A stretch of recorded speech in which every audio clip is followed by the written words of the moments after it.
Bismillahirrahmanirrahim. Assalamu alaikum students. I hope all of you will be fine. Students, as you know, we are dealing with chapter number 12, that is geometrical optics. Today we are going to discuss the conceptual questions of chapter number 12. The first question is, a man raises his left hand in a plane mirror. The image facing him is raising his right hand. Explain why.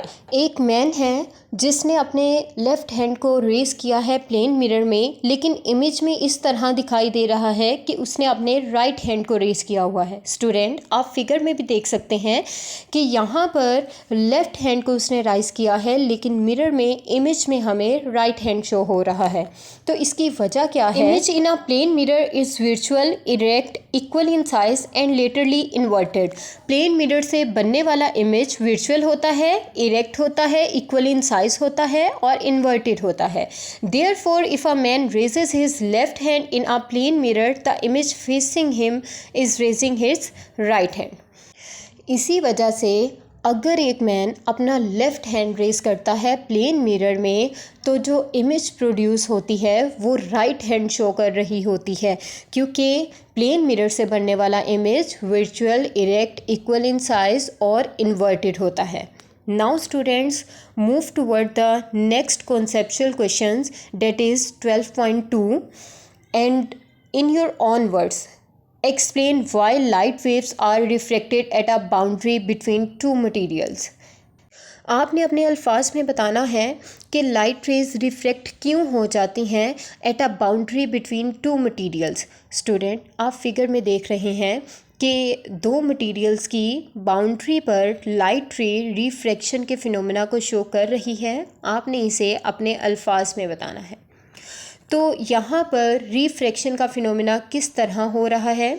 The light waves are reflected at the boundary between two materials. This is due to the difference in the speed of light in these two mediums. Student, एक हमारे पास rare medium है, एक हमारे पास denser medium है। जैसे ही light रे rare से denser में आती है तो स्पीड ऑफ लाइट चेंज हो जाती है। दो मीडियम में स्पीड ऑफ लाइट के डिफरेंस की वजह से रिफ्रैक्शन का फिनोमेना होता है। This change of speed of light at the boundary is caused by the change in the refractive indexes of two material. जब स्पीड चेंज होती है इट मीन्स कि उनका रिफ्रैक्टिव इंडेक्स चेंज हो जाता है, और रिफ्रैक्टिव इंडेक्स चेंज होने की वजह से हमारे पास रिफ्रैक्शन का फिनोमेना होगा।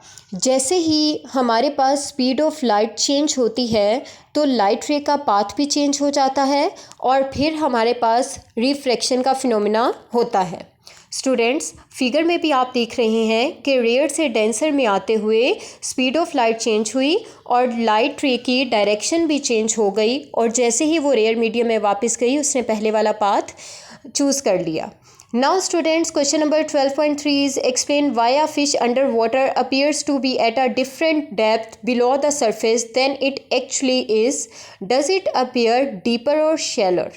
स्टूडेंट, अब इसका क्या मतलब है कि फ़िश जिस जगह पर स्विम कर रही होती है हमें उसकी डेप्थ डिफरेंट नज़र आ रही होती है। एक तो हमने ये रीज़न बतानी है और दूसरा ये, डज़ इट अपीयर डीपर और शैलोर, क्या ये वाकई ही डीपर अपीयर हो रही होती है या शैलोर अपीयर हो रही होती है। मतलब कि वो इस तरह अपीयर हो रही होती है, या तो वो बहुत ज़्यादा करीब है या तो वो बहुत ज़्यादा डीप है।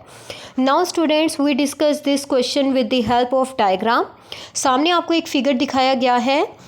ये वाली जो फ़िश की लोकेशन है ये इसकी डीप लोकेशन है, एक्चुअल लोकेशन है फ़िश की, लेकिन जो हमें दिखाई दे रही होती है वो ये वाली लोकेशन शो हो रही होती है। स्टूडेंट, ऐसा क्यों होता है कि हमें इसकी हाइट जो है वो चेंज नज़र आ रही होती है? The fish appear shallower than its actual depth inside a pond because of the phenomena of refraction. We know that when light suffers refraction it changes its direction and leaves its original path of motion. It is because of the difference in speed of light in two medium, so a fish will appear shallower than its original depth because light slows down as it enters from air to pond. Student, ये phenomena refraction की वजह से होता है क्योंकि हम बाहर air में ऑब्ज़र्व कर रहे होते हैं वाटर को। इसी वजह से जब लाइट रेज एयर से वाटर में एंटर होती हैं तो मीडियम चेंज होता है, और जैसे ही मीडियम चेंज होता है रिफ्रैक्शन का फिनोमिना अकर होता है, जिसकी वजह से हमें ये फिनोमिना होता हुआ दिखाई दे रहा होता है। लाइट रे को तो बिल्कुल स्ट्रेट आना चाहिए, लेकिन वो अपने पाथ से बेंड हो जाती है क्योंकि स्पीड ऑफ लाइट चेंज हो जाती है। मीडियम चेंज होने की वजह से स्पीड ऑफ लाइट चेंज होती है और वो अपने ओरिजिनल पाथ से बेंड हो जाती है। इसी वजह से हमें रिफ्रैक्शन का फिनोमिना देखने को मिलता है, और वो अपनी ओरिजिनल डेप्थ से हमें अलग डेप्थ पर दिखाई देती है। जैसे ही लाइट रेयर से डेंसर में जाएगी तो लाइट की स्पीड स्लो डाउन हो जाएगी एंड फिश अपीयर्स शैलोर, और फिश जो है वो शैलोर की तरह अपीयर होगी। Now students, question number 4 is why और why not concave mirror are suitable for makeup. Student, इस केस में आपने बताना है कि कॉन्केव मिरर मेकअप के लिए सूटेबल है या नहीं। आपने दोनों सिचुएशंस इस क्वेश्चन में बतानी है। स्टूडेंट, कॉन्केव मिरर और कॉन्वेक्स लेंस दोनों ही कन्वर्जिंग होते हैं, यानी ये लाइट रेज को खुद ब खुद एक पॉइंट पर लाकर मीट करवा देते हैं। इसमें इमेज खुद ब खुद फॉर्म्ड होता है। स्टूडेंट, कॉन्केव मिरर और कॉन्वेक्स लेंस दोनों में हमने एक सिचुएशन देखी थी कि हमारे पास इमेज इरेक्ट बनता है और मैग्नीफाइड बनता है। स्टूडेंट, इन दोनों केसेस को जहन में रखते हुए हम एक एग्जांपल डिस्कस करेंगे कि हमारे पास एक मिरर है और इस मिरर को हम कॉन्केव मिरर कहते हैं।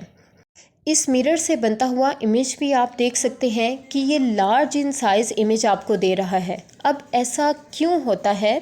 Concave mirror are suitable for makeup because they act as magnified to form large size erect image of object when a person stand between principal focus and pole of mirror। मतलब एक person जब principal focus और पोल of mirror के between खड़ा होगा तो उसे एक लार्ज और मैग्नीफायर इमेज दिखाई देगी।